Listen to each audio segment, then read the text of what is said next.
नमस्कार दोस्तों, परमा एजुकेशन की यूट्यूब चैनल पे आप सभी लोगों का स्वागत करते हैं। आज की जो क्लास यहाँ पे चलेगी गणित के, यहाँ पे मैराथन चलेंगे और मैराथन की ये फर्स्ट पार्ट है। सेकंड पार्ट जल्दी ही लाई जाएगी आप लोगों के पास। तो जल्दी से क्या करिए, सभी लोग शेयर कर दीजिए और पहले एक झलक देख लीजिए जो यहाँ से आपके आज यहाँ क्लास चलेंगे।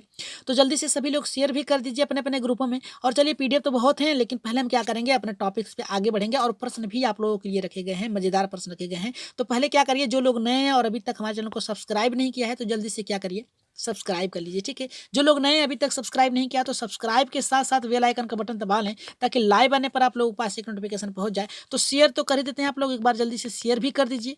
जी, शेयर भी कर दीजिए, जल्दी से आप लोग शेयर कर दीजिए ताकि लाइव आने पर आप लोगों के पास एक नोटिफिकेशन पहुंच जाए। ठीक है, तो एक बार जल्दी से लाइक कर दीजिए, सभी लोग लाइक कर दीजिए। फिर इसके बाद अपने प्रश्नों पे बढ़ा जा रहा है। और बता दें, आप लोग जिस तरीके से तैयारी कर रहे हैं उस तरीके से आप लोगों का स्कोर जो है 100 से ऊपर तो पहुंच ही जाएगा। और बस आप लोग जितना बताया जा रहा है उतना अच्छे से पढ़ लीजिए। ठीक है, और उससे बाहर तो आएगा नहीं, क्योंकि आप लोगों को पता है एनसीईआरटी और एनसीएफ, ठीक है, और आरटीई, इनसे बाहर आएगा ही नहीं। जितना भी आएगा इसके अंदर ही आएगा, तो उन सबको कवर कराते चलेंगे। तो टैग वर्ड में आप लोगों ने बहुत ही अच्छे तरीके से देख लिया, और जो सेकंड पार्ट इसका गणित का है उसे भी आप लोगों के लिए ला दिया जाएगा। तो पहले क्या करिए, सभी लोग टॉपिक डालिए, हेडिंग डालिए आप लोग क्या, गणित शिक्षण के महत्वपूर्ण टॉपिक्स। सभी लोगों को गुड इवनिंग, जल्दी से गुड इवनिंग सभी लोगों को बोल रहे हैं और अपने टॉपिक्स पे आगे बढ़ रहे हैं। ठीक है, चलिए देखते हैं। यहाँ पे पहला हमारा टॉपिक्स यहाँ पे है गिनतारा। ठीक है, गणित शिक्षण के महत्वपूर्ण टॉपिक्स में पहले हम बात करेंगे यहाँ पे गिनतारे से, अबेकस से। ठीक है, तो अबेकस का प्रयोग कहाँ होता है? देखिए, अबेकस का एक प्राचीन गणितीय यंत्र है। अबेकस का इस्तेमाल स्थानीय मान पढ़ाने के लिए किया जाता है। याद रखिएगा, यहाँ पे देखिए स्थानीय मान कैसे पढ़ाया जाता है, यानी कौन से स्थान पे क्या है। ठीक है, किस स्थान पे क्या है, इसे पढ़ाने के लिए हम क्या करते हैं, अबेकस का प्रयोग करते हैं। और ये छोटी कक्षाओं में प्रयोग करते हैं। जैसे यहाँ पे देख सकते हैं आप, यहाँ पे अगर कोई भी संख्या, हर एक जो यहाँ पे लक्ष्य बने हैं, इसमें हर एक जो संख्या इसमें 9 है। ठीक है, 9 यहाँ पे छल्ले हैं। और याद रखिएगा, इसमें पढ़ाने के लिए ऊपर इकाई दहाई के प्रयोग करते हैं, यानी जिस संख्या में जैसी है उसका प्रयोग करते हैं। बस आप लोगों को इतना पता होना चाहिए कि अबेकस का जो प्रयोग करते हैं, प्राचीन गणितीय यंत्र है। अबेकस का इस्तेमाल स्थानीय मान पढ़ाने के लिए होता है। और प्रश्न में अगर बनता है आप लोगों का स्थानीय मान पढ़ाने के लिए उचित तरीका कौन सा है, तो आप पहले कहेंगे गिनतारा या फिर कहेंगे अबेकस। तो यहाँ से आपके एक प्रश्न बन सकते हैं। ठीक है, लाइक सभी लोग करते चलिएगा। और बात करेंगे यहाँ पे इसी से जुड़ा हुआ एक थोड़ा सा टॉपिक से, उसको जान लेंगे। फिर इसके बाद नेक्स्ट टॉपिक्स पे आगे बढ़ेंगे।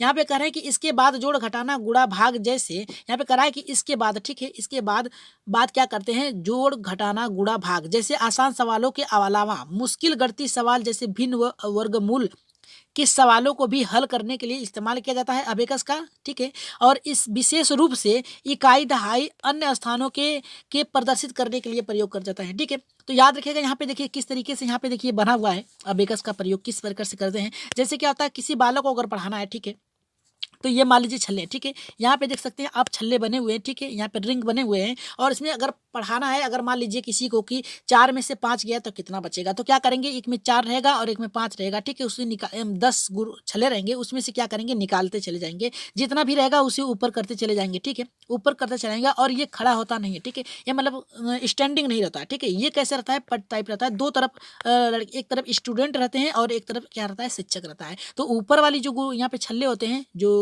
छोटे छोटे गुड़िए होते हैं, उससे क्या होता है, वो इकाई दहाई सैकड़ा को प्रदर्शित करते हैं। और याद रखिएगा, और जो स्थानीय मान के लिए एक एक गुड़ियों का प्रयोग करते हैं, यानी ऊपर नीचे करते रहते हैं जिस स्थान पे जो जाएगा। और एक में क्या होता है कि एक में 9 होते हैं, याद रखिएगा। ठीक है, 9 होते हैं और ऊपर एक होता है 10। याद रखिएगा, इसमें नहीं दिया गया है, लेकिन यहाँ पे 10 होते हैं एक रिंग में। तो इसका प्रयोग किसके लिए किया जाता है, जोड़ घटाना गुणा भाग जैसे सवालों को आसानी से, यानी मुश्किल गणितीय सवालों को भी भिन्न वर्गमूल के सवालों को हल करने के लिए इस्तेमाल किया जाता है। ठीक है, आगे बढ़ रहे हैं यहाँ पे अपने नेक्स्ट टॉपिक्स पे।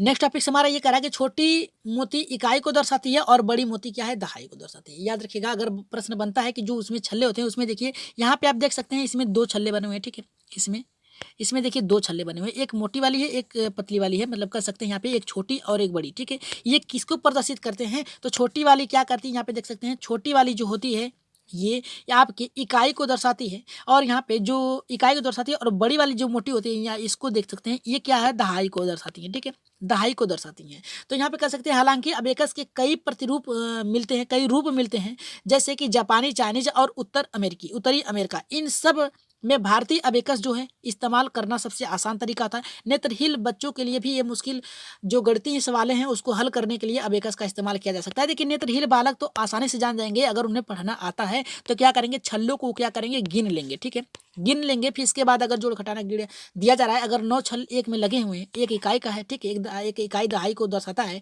तो उसे कहेंगे कि बताइए आपके पास 10 यहाँ पे 9 छल्ले हैं, ठीक है, उसमें से 4 निकाल दिए तो कितना बचेगा। तो क्या करेगा, धीरे से क्या करेगा, 1 2 3 4 को ऊपर कर देगा और बचेगा नीचे 5, कहेगा कि 5 बचे हैं। ठीक है, इस तरीके से जो अंधे बालक होते हैं वो आसानी से सीख सकते हैं। आगे बढ़ रहे हैं यहाँ पे नेक्स्ट टॉपिक पे। इसके बाद प्रश्न भी आपके रखे गए हैं, प्रश्न को भी हम लोग क्या करेंगे, बहुत ही अच्छे तरीके से हम लोग सॉल्व करेंगे। ठीक है, बात करेंगे जियो बोर्ड की। ठीक है, जियो बोर्ड की बात करेंगे, इसका प्रयोग कहाँ होता है, किस लिए होता है, और यहाँ पे यहाँ पे कोड पढ़ाने के लिए भी इसका प्रयोग किया जा सकता है। तो यहाँ पे कहेंगे इसका उपयोग बच्चों को त्रिकोण, याद रखिएगा, त्रिकोण, वर्ग, आयत जैसे ज्यामितीय आकृतियों को दिखाने के लिए किया जाता है। जैसे क्या होता है, यहाँ पे देख सकते हैं, अगर आपके पास उचित व्यवस्था नहीं है विद्यालय में तो आप क्या कर सकते हैं, जमीन पर भी क्या कर सकते हैं, इसका प्रयोग कर सकते हैं। ठीक है, इसमें 9 होते हैं तिलिया। ठीक है, इसमें कितने होते हैं, 9 तिलिया होती हैं। उसके माध्यम से आप 3D 2D दोनों ही प्रकार की आप क्या कर सकते हैं, यहाँ पे आकृतियां बना सकते हैं। यहाँ पे देख सकते हैं कि कह रहा है कि वर्ग और आयत के बीच अंतर भी जियो बोर्ड की मदद से दर्शाया जाता है। यहाँ पे देख सकते हैं, यहाँ पे किस प्रकार से, जैसे देख लीजिए यहाँ पे किस प्रकार से यहाँ पे त्रिकोण बनाया गया है। ठीक है, और यहाँ पे देख सकते हैं, यहाँ पे 2D 3D का भी प्रयोग किया गया है किस प्रकार से। तो इसका प्रयोग जियो बोर्ड का आप किसके लिए करते हैं, याद रखिएगा, इसका प्रयोग आप त्रिकोण के लिए करते हैं, त्रिकोण के लिए करते हैं, वर्ग के लिए करते हैं, आयत के लिए करते हैं, ज्यामितीय आकृतियों को दिखाने के लिए करते हैं, और बता दें कि वर्ग और आयत के बीच अंतर करने के लिए भी बता सकते हैं आप। तो यहाँ ये रहा आपका जियो बोर्ड। ठीक है, एक बार लाइक कर दीजिए सभी लोग और शेयर कर दीजिए अपने अपने ग्रुपों में। ठीक है, बढ़ेंगे हम अपने नेक्स्ट प्रश्न, जियो की। यहाँ पे देखिए जियो के बारे में थोड़ी सी विशेषता और है। जियो बोर्ड तो जमीन पर भी आसानी से बनाया जा सकता है। इसके लिए जमीन पर एक आयताकार क्षेत्र चिन्हित करके, याद रखिएगा आयताकार, ठीक है, आयताकार जो यहाँ पे है उसको चिन्हित करके उसमें 9 या 16 या उससे भी ज़्यादा यहाँ पे बराबर आकार की टहनियाँ तिलियाँ कर सकते हैं। यहाँ पे देखिए अधिकतर आपको कितना मिलेगा, 9 मिलेंगे या फिर 16 मिलेंगे, और इसका प्रयोग करके आसानी से आप क्या कर सकते हैं, दिखा सकते हैं, उन्हें बता सकते हैं। ठीक है, बराबर आकृतियों तिलियों को लगाई जा सकती है। जैसे क्या होता है कि अगर आपके विद्यालय में अगर कोई भी अगर प्रोजेक्ट नहीं है तो आप क्या करेंगे, एक वर्ग का निर्माण करेंगे। ठीक है, वर्ग का निर्माण करेंगे, छोटा सा यहाँ बनाते हैं, निर्माण करेंगे वर्ग का। ठीक है, 1 मिनट, चलिए बढ़ते हैं यहाँ पे। आप क्या करेंगे, एक वर्ग का निर्माण करेंगे। ठीक है, उसमें क्या करेंगे, 16 या फिर 9, याद रखिएगा 9 या 16 तिलियों को उसमें क्या करेंगे, गाड़ देंगे। गाड़ने के बाद उसमें क्या करेंगे, आकृतियों को बना सकते हैं। ठीक है, आकृतियों को बना सकते हैं आप, 3D 2D दोनों का भी प्रयोग कर सकते हैं इस पे। तो इसका प्रयोग आप जान सकते हैं कि किसमें, वर्ग, आयत, त्रिकोण, और यहाँ पे क्या कर सकते हैं, जमीन पर आसानी से बता सकते हैं और बालकों को सिखा भी सकते हैं। ठीक है, आगे बढ़ रहे हैं अपने नेक्स्ट टॉपिक से। यहाँ पे बात करेंगे, यहाँ पे इससे प्रश्न आप लोगों को हर बार देखने को मिला है कि आरेख और ग्राफ पेपर। ठीक है, आरेख और ग्राफ पेपर की यहाँ पे क्या है, इसकी विशेषता क्या है, इसके लिए किसका प्रयोग किया जाता है। अगर बात करें आरेख की तो 2 दशमलव के योग या गुणा को दर्शाने के लिए इसका प्रयोग किया जाता है। अगर प्रश्न बनता है कि बालकों में योग और दशमलव के संख्या को दर्शाने के लिए किसका प्रयोग करते हैं, तो आप कह सकते हैं आरेख ग्राफ का पेपर कर सकते हैं। ठीक है, इसका प्रयोग कर सकते हैं और प्रश्न भी आपके यहाँ से बन के आए हैं। यहाँ पे देखिए क्या कहा है कि असमान कृतियों का क्षेत्रफल निकालने के लिए ग्राफ पेपर का इस्तेमाल किया जाता है। जैसे यहाँ पे देख सकते हैं किस प्रकार से आप निकाल सकते हैं। यहाँ पे पत्ता है, ठीक है, एक ग्राफ पेपर है, उस पे पत्ते और पेंसिल की मदद से किस प्रकार से यहाँ पे इसको बताया जा रहा है। ठीक है, तो यहाँ पे 2D और 3D दोनों का प्रयोग कर सकते हैं आप। ठीक है, आगे बढ़ रहे हैं। यहाँ पे ये लोग आप पहले पढ़ चुके हैं। ठीक है, बस आप लोगों को रिपीट कराया जा रहा है और अच्छे से आप लोग रिपीट करिएगा। यहाँ पे बात कर रहे हैं मोतीमाला। मोतीमाला से आपको 1 नंबर मिलेंगे। ठीक है, मोतीमाला से आपको 1 सीट लेने में नंबर मिलेंगे। तो बात करेंगे मोतीमाला का प्रयोग आप कब करते हैं। देखिए, जोड़ और घटाना की सहायता से सिखाया जाता है। ठीक है, जोड़ और घटाओ, ठीक है, घटाव में घटाना होता है, इसकी सहायता से सिखाया जाता है मोतीमाला की। जैसे क्या होता है कि बालकों को आप 6-7 मोतीमालाएं दे देंगे। ठीक है, मोतीमालाएं आप बॉल दे देंगे, उससे कहेंगे कि आपके पास कितना, तो बालक कहेगा कितना है, हमारे पास मान लीजिए 9 है। ठीक है, तो आप कहेंगे उसमें से 3 हमको दे दो। ठीक है, तो बालक क्या करेगा, 3, मान लीजिए यहाँ पे देखिए 1 2 3 4 5 6 7 8 9 10 है मोतीमाला। एक बालक के पास 10 बॉल हैं। ठीक है, उससे कहेंगे कि आप हमको 4 दे दीजिए। ठीक है, तो उससे पहले पूछेंगे आपके पास कितने बॉल हैं, तो वो कहेगा कि हमारे पास 10 हैं। आप कहेंगे उससे उठाकर दूसरे बालक को उसमें से 4 ठो दे दीजिए, तो वो क्या करेगा, 4 ठे दे देगा। ठीक है, 4 ठे दे देगा, तब उसको कहेंगे कि आपके पास कितना बचा। तो बालक कहेगा हमारे पास पहले 10 ठो थे, यहाँ 10 में से 4 ठो निकल गए, बचे हमारे पास 6। तो बालक को आपने क्या किया, यहाँ पे क्या किया आपने, सॉरी यहाँ पे बालक को 10 में से यहाँ पे घटाने की बात कर दी है, ठीक है, घटाना आप उसको दे दिए, ठीक है। अगर 10 4 निकाल रहे हैं तो 6 बचेगा, 4 दे दिए तो आपको पास 6 बचेगा। अगर जोड़ने की बात कर दिया जाए तो अगर बालक को कहेंगे कि ये बताइए आपके पास 4 बॉल है, 4 हमने दे दिया तो आपके पास कितना होगा, तो कहेगा 4 दूना 8, यानी उसको क्या करें, जोड़ा और घटाना के बारे में भी बता सकते हैं। तो यहाँ पे देखिए, यहाँ पे गिनती सिखाने के लिए इसका उपयोग किया जाता है, एकदम आसानी से कर सकते हैं, ठीक है। घटाने और जोड़ के लिए आसानी से आप इसका प्रयोग कर सकते हैं, ठीक है। तो एक बार लाइक करते चलिए सभी लोग, ठीक है, लाइक कर दीजिए, शेयर तो बनता ही है आप लोगों के लिए। अब बात करेंगे 10 ग्राम, ठीक है, 10 ग्राम की बात करेंगे। पहले तो यहाँ पे आकृतियों की संख्या कितनी होती है इसको जान लीजिए आप, ठीक है। आकृतियों की संख्या कितनी होती है, 1 2 3 4 5 6 7, ठीक है। कितनी होते हैं, 7 होते हैं, ठीक है। एक बार फिर से गिन लेते हैं, 1 2 3 4 5 6 7 होते हैं। 7 आकृतियों के माध्यम से आप बालकों को क्या करेंगे, अच्छे से पढ़ाने का प्रयास करेंगे। चित्रों के माध्यम से बालक क्या करेगा, खन में उसे क्या करेगा, उससे बत्तख बना देगा, घोड़ा बना देगा, ऊंट बना देगा, मछली बना देगा, त्रिभुज बना देगा, यानी इन तरीकों का प्रयोग करके क्या करेगा, वो बालकों को आप क्या कर सकते हैं, 10 ग्राम की मदद से आप सिखा सकते हैं, ठीक है। तो इसमें क्या होता है थोड़ा सा जान लेते हैं। देखिए यहाँ पे क्या दिया है, यहाँ पे कहा है 10 ग्राम चीन की एक पुरानी पहेली है। 10 ग्राम के अलग अलग टुकड़ों में हम कई जानवरों और इंसानों के और यहाँ पे चीज़ों को आकृतियाँ बना सकते हैं, ठीक है। ये चीन की यहाँ पे 10 ग्राम का अगर पूछता है, चीन यहाँ पे 10 ग्राम जो है ये कहाँ की पद्धति है या फिर किस देश से ली गई है 10 ग्राम, तो आप कह सकते हैं ये एक पहेली है। पहेली का मतलब सुडोकू कह सकते हैं। इसके द्वारा क्या कर सकते हैं आप, क्यूज है, ठीक है। इसके माध्यम से बालक में आकृतियों का ज्ञान बहुत ही आसानी से हो सकता है, ठीक है। उसमें जोड़ना होता है, ठीक है, ट्रिंगल एंगल को बता सकते हैं, ठीक है। तो आप आसानी से यहाँ पे 10 ग्राम के माध्यम से बता सकते हैं। आगे बढ़ रहे हैं यहाँ पे, इसका प्रयोग हमेशा विद्यालय में होता है, यहाँ पे खेल और पहेलियाँ, ठीक है। इनसे भी कहता है कि बालकों को खेल खेल में शिक्षा सिखानी चाहिए। तो यहाँ पे बात करेंगे खेल और यहाँ पे पहेलियाँ। तो खेल और पहेलियों का प्रयोग अधिकतर किस पे होता है, पजल आप जानते ही होंगे, जैसे लूडो हो गया, ठीक है। आप देखते होंगे पेपर जो होता है, ठीक है, पेपर जो होता है उसमें भी भरने के लिए आता है। कितने लोग भरते हैं एक बार जरा कमेंट कर दीजिए। तो पेपर में जो कटिंग आता है उसमें दिया रहता है आपको सुडोकू भरने के लिए। अभी बताएंगे इसको कैसे भरा जाता है, ठीक है। तो हम क्या करेंगे यहाँ पे जानेंगे कि प्राथमिक स्तर पर प्रयोग करते हैं ताकि बच्चे रुचि लेकर पढ़ सकें। इसमें समस्या समाधान कौशल का विकास होता है, ठीक है। यहाँ पे देखिए क्या है, लीडो है, ठीक है। लीडो में भी आप जोड़ घटाना गुणा भाग बता सकते हैं, ठीक है। जैसे क्या होता है कि बालक को स्टार्टिंग करेंगे और एक बालक चलेगा, ठीक है। उसका अगर 5 जाता है तो 5 क्रम गिनेगा, 1 2 3 4 5, ठीक है। यहाँ पे 1 1 5 5 करके दिया हुआ है। लेकिन लीडो जो होता है अधिकतर 1 2 3 क्रम से चलता है। तो वहां पे बालक गिन कर 5वें स्थान पे जाएगा। अगर सामने फिर जाता है, 2 सामने कीड़ा अगर काट लेता है उसे, तो क्या करेगा, 2 कदम फिर पीछे आ जाता है, यानी कहेगा कि 5 में से 2 हमको काटा, आपके पास बचे कितने, 3 बचे। यानी इसके मदद से क्या करता है बालक, खेल खेल में सीख सकता है गणित का। और जब पजल की बात करें अगर हम, तो ये जो होता है पजल जो होता है, ये कटिंग आता है आपका पेपर में, ठीक है। पेपर में आपके कटिंग आपका एक साइड में दिया रहता है, लास्ट में वहां पे आपको भरना होता है। और इसका भरने का क्रम जो होता है आपको बता दे रहे हैं जी। इसका भरने का क्रम जो होता है, एक क्रम में अगर 2 यहाँ पे लिखा है तो इस क्रम में 2 नहीं होना चाहिए, और ना ही इस क्रम में 2 होना चाहिए, और ना ही इस खाने में 2 होना चाहिए। याद रखिएगा, जो क्रम एक बार रिपीट हो गया है वो क्रम आपका देखिए यहाँ पे 2 हो गया है, ठीक है। 2 हो गया है तो इसमें क्या करेंगे, न तो इधर 2 होना चाहिए और न ही इधर 2 होना चाहिए, और न ही इस बॉक्स में 2 होना चाहिए, एक ही होगा, ठीक है। यानी एक संख्या एक बार ही लिखी जाएगी और उस लाइन में और उस क्रम में और उसके नीचे और ऊपर यहाँ पे, ठीक है, नहीं होना चाहिए दूसरी संख्या। तो इस तरीके से आप भर सकते हैं, ठीक है। और एक क्रम बॉक्स में जो भरेंगे वो संख्या दूसरे में नहीं होनी चाहिए और उस लाइन में नहीं होनी चाहिए, ठीक है।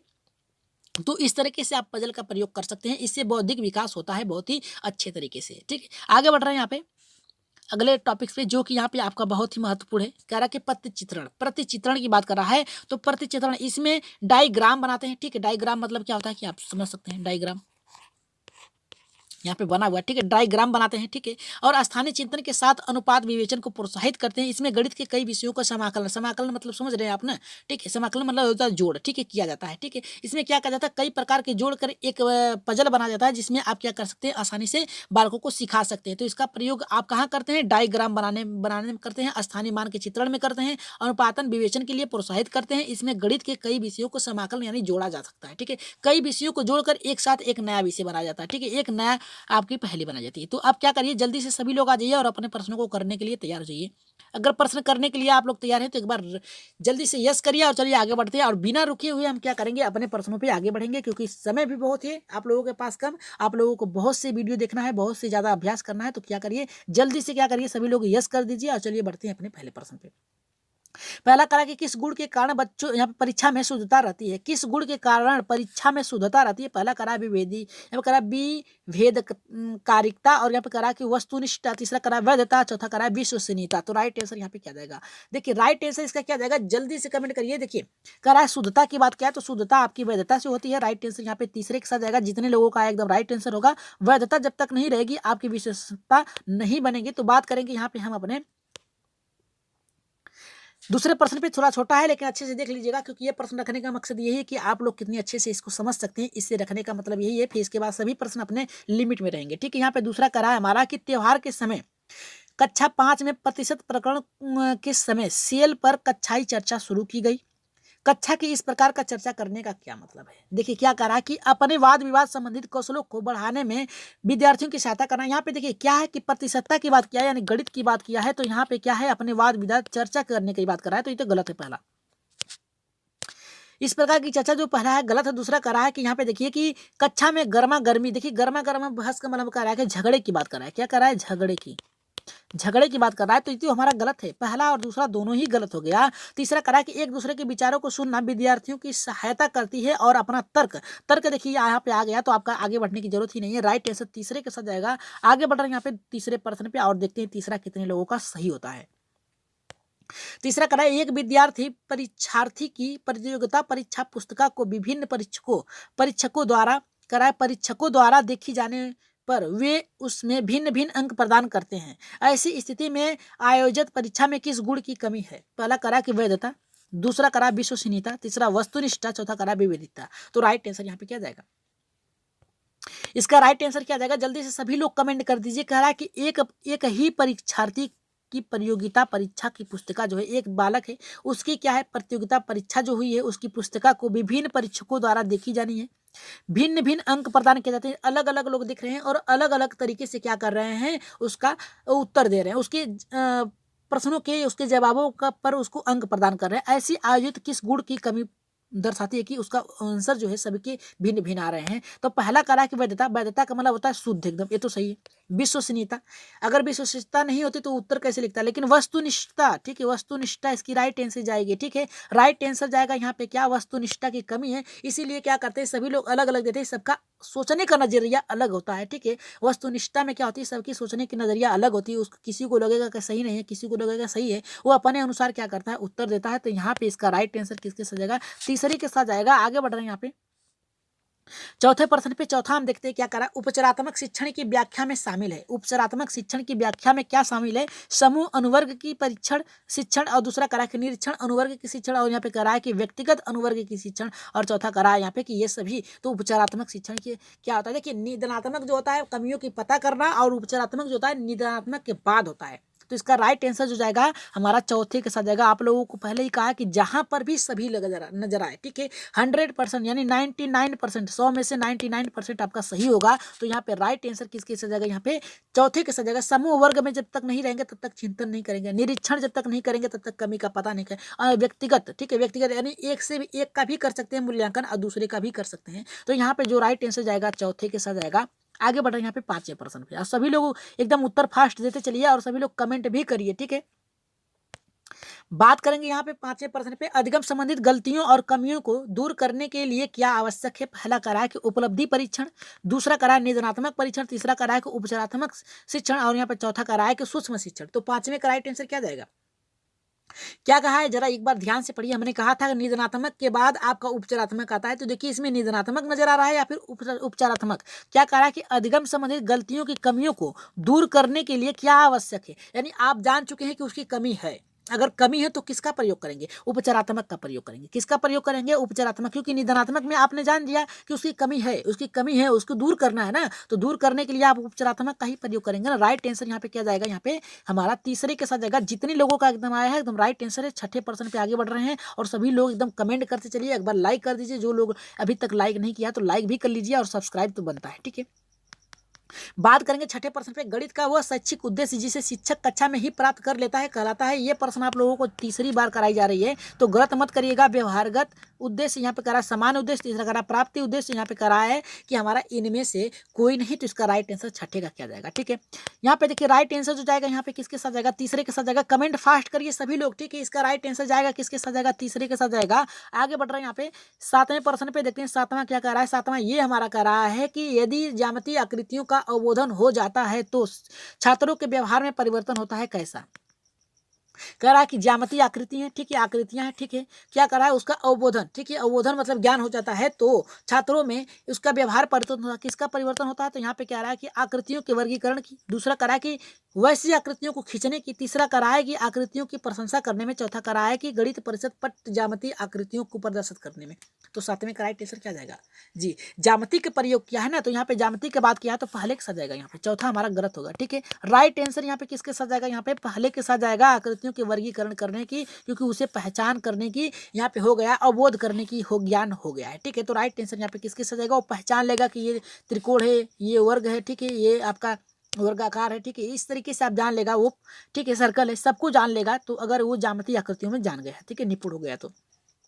आठवें प्रश्न पे आगे बढ़ते हैं। आठवां हमारा क्या कह रहा है, देखिए कि यदि आपकी कक्षा में कोई छात्र गणित विषय में कई बार अनुत्तीर्ण होता है तो छात्र गणित के किस क्षेत्र में कमजोर है यह जानने के लिए आप क्या करोगे। पहला यहाँ पे करा कि लिखित कार्य करेंगे, दूसरा करा है मौखिक कार्य करेंगे, तीसरा करा है निदानात्मक कार्य करेंगे और चौथा करा है कि उपचारात्मक कार्य करेंगे। तो यहाँ पे क्या करेंगे, यहाँ पे देखिए क्या कहा है, एक बार ध्यान से देखिएगा आठवां। ठीक है, बहुत ही अच्छा प्रश्न है। कह रहा है कि यदि आपकी कक्षा में कोई छात्र गणित में बार बार अनुत्तीर्ण हो रहा है तो छात्र की किस क्षेत्र में कमजोर है, उसकी किस क्षेत्र में कमजोर है, कमजोर को जानने के लिए आप क्या करेंगे।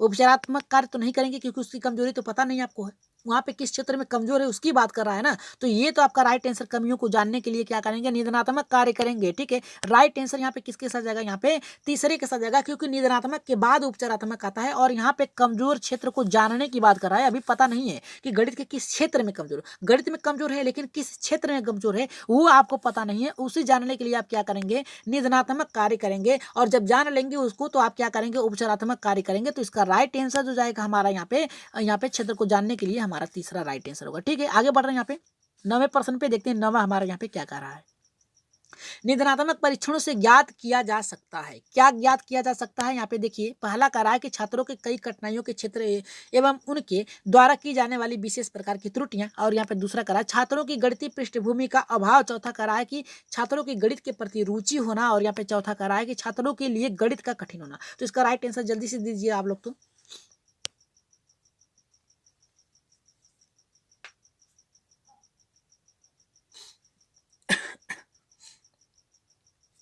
जी, इसका राइट आंसर दीजिए सभी लोग दीजिए। तो इसका कमेंट फास्ट करिए, पहला सही होगा, दूसरा सही होगा, तीसरा होगा या फिर चौथा। तो इसका राइट आंसर जो जाएगा हमारा यहाँ पे देखिए सबसे उचित तरीका हमारा यहाँ पे क्या है कि छात्रों के कठिनाई के क्षेत्रों एवं उनकी कठिनाइयों को जानने के विशेष प्रकार की त्रुटियां क्या है। निदानात्मक में यही होता है कि उनकी कमियों को जानना। ठीक है, यहाँ पे अभाव की बात किया है, रुचि होना चाहिए, छात्रों की गणित के प्रति रुचि होना चाहिए, तो सही है। लेकिन यहाँ पे कहा है कि निदानात्मक कार्य होना चाहिए। निदानात्मक में क्या करते हैं, आप उसकी कठिनाइयों का पता करते हैं क्या कमी है। ठीक है, तो इसका राइट आंसर किसके साथ जाएगा, पहले के साथ जाएगा। आगे बढ़ रहे हैं यहाँ पे 10वें प्रश्न पे, और सभी लोग कमेंट जरूर करिएगा। ठीक है, एकदम अच्छे से कमेंट करिए सभी लोग। ठीक है, छात्र विद्यालय में रहकर जो कुछ सीखता है उसकी जांच हेतु जो परीक्षाएं आयोजित की जाती है उसे क्या कहलाता है। तो पहला कह रहा है कि उपलब्धि परीक्षण, निष्पत्ति परीक्षण, निदानात्मक मूल्यांकन, और कह रहा है कि चौथा कि 1 और 2 दोनों। तो 11 का राइट आंसर यहाँ पे क्या जाएगा, जल्दी से कमेंट कर दीजिए 11 का। तो जी एकदम राइट आंसर यहाँ पे किसके साथ जाएगा, यहाँ पे हमारा यहाँ पे जाएगा किसके साथ जाएगा, यहाँ पे चौथे के साथ जाएगा। एकदम राइट आंसर चौथा हमारा होगा। ठीक है, क्योंकि जब यहाँ पे रहकर सीखता है तो जांच हेतु क्या करेंगे, उपलब्धि परीक्षण कितना सीखा है, निष्पत्ति परीक्षण क्या सीख चुका है। ठीक है, इन दोनों को जानने के लिए करेंगे ना। तो राइट आंसर यहाँ पे किसके साथ जाएगा, यहाँ पे चौथे के साथ जाएगा। अब बढ़ते हैं अपने 12वें प्रश्न पे और इसका उत्तर देखते हैं कितने लोगों को आता है। ठीक है, 12 का देखिए क्या कह रहा है कि यदि कक्षा 6 का एक छात्र है, ठीक है, कक्षा 6 का एक छात्र है, एक छात्र किसी प्रश्न को हल करते समय गणना संबंधित त्रुटियां करता है, जैसे 12 + 5 = 16 कर देता है, तो इस प्रकार की त्रुटियां के उपचार संशोधन के लिए क्या आवश्यक है। पहला देखिए क्या करा है हमारा कि प्रश्नों को मौखिक रूप से हल करवाएं। दूसरा करा है कि छात्र को अधिक से अधिक गृह कार्य दें। और यहाँ पे तीसरा करा है कि त्रुटियों का आधार प्रश्नों को उससे सैमपट पर हल करवाएं। चौथा करा है कि यहाँ पे देखिए सैमपट पर आधारित जितना भी प्रश्न होगा आप लोग को समझना है, ठीक है। यहाँ पे करा है छात्र को गणना संबंधित उपकरणों का उपयोग करें और इसका उत्तर आप लोग कहाँ देंगे, याद रखिएगा इनका उत्तर आप लोगों को देना है कहाँ, सही सही कमेंट में देना है, ठीक है। 12 प्लस रखा था आप लोगों को प्रश्न, और 10 नंबर कितने लोगों ने पाया है आज जल्दी से कमेंट कर दीजिए सभी लोग। और इसका उत्तर आप लोग कहाँ देंगे, पहला होगा, दूसरा, तीसरा, चौथा, आप लोग कहाँ देंगे, कमेंट में देंगे। कहाँ देंगे, कमेंट में देंगे। आप लोगों के लिए हर बार एक प्रश्न छोड़ा जाता है, तो उसके इसके आंसर बार है कि आप लोग उत्तर में दीजिए सभी लोग। और जो लोग नए हैं, याद रखिए, जो लोग नए हैं अभी तक हमारे चैनल को सब्सक्राइब नहीं किया तो क्या करिए, परमार्थ किशन चैनल को क्या करिए, पहले सब्सक्राइब करिए सबसे पहले, फिर इसके बाद बेल आइकन का बटन दबाएं, फिर इसके बाद लाइक करें, ठीक है। लाइक तो बनता है, लाइक कर दीजिए, शेयर भी कर दीजिए अपने अपने ग्रुपों में, ठीक है, शेयर कर दीजिए। और कल आप लोगों की एनसीईआरटी पे आवास और पक्षियों के और मनुष्यों के और यहाँ तक एनसीईआरटी में जितने भी हैं, ठीक है, सबको यहाँ पे कंप्लीट कराया जाएगा। कल की क्लास में मैराथन चलेगी और टैग वर्ड भी उसमें शामिल होंगे, ठीक है। कल एनसीईआरटी के आप लोगों के चलेंगे। आप लोग जरा कमेंट कर दीजिए कि कल आप लोगों को क्या चला जाए, एनसीएफ चलाई जाए, एनसीएफ 2005 चलाई जाए, या फिर आरटीई चलाई जाए, आरटीई 2009 चलाई जाए, क्या चलाई जाए इस पे बताइए, या फिर ईवीएस की चलाई जाए, ईवीएस की एनसीईआरटी चलाई जाए, क्या चलाई जाए, इन तीनों में से आप लोग जल्दी से कमेंट कर दीजिए, ठीक है। फिर इसके आधार पे कल चलाई जाएगी क्लास, ठीक है। तो शेयर जरूर कर दीजिएगा और नीचे उत्तर दिए गए हैं। तो आज की क्लास आप लोगों को कैसी लगी एक बार कमेंट में जरूर अपना राय सुझाव मत जरूर दीजिएगा सभी लोग, और सभी लोग अच्छे से तैयारी करिएगा। यही आशा है आप लोगों से, यही निवेदन है कि आप लोग अपना टारगेट याद रखिएगा, ठीक है। टारगेट याद रखिएगा, जहां तक हो 1 20 या फिर 100 से ऊपर नंबर लाने का प्रयास करिएगा, तभी आप अदर राज्यों में क्या कर सकते हैं, फाइट कर सकते हैं। तो आज की क्लास कैसी लगी कमेंट में जरूर बताइएगा। तो आज के लिए इतना ही, धन्यवाद।